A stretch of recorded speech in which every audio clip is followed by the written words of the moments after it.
How to kill a stump with copper. A stump can be a large problem in the yard of any homeowner. After you have cut down your tree, a small or large stump may remain.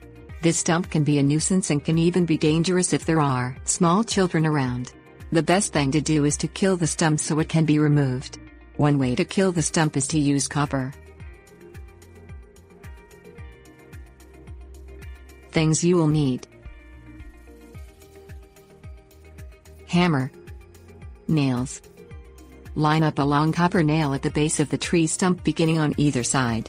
Hold the middle of the nail with your non-dominant hand and hammer down firmly on the head of the nail until it is halfway in. Remove your non-dominant hand from the area and hammer the nail the rest of the way into the stump until the head of the nail is flush with the stump.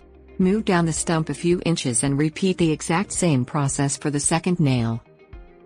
Install the remaining nails in the same manner all the way around the stump until you reach the beginning. Inspect the nails and verify they are flush with the tree stump. Let the stump sit for a few days and check back looking for deterioration. Add more nails to the stump wherever you can fit them, and if the stump has not begun to deteriorate, then wait a few more days before checking again. The stump should have started to deteriorate by this time.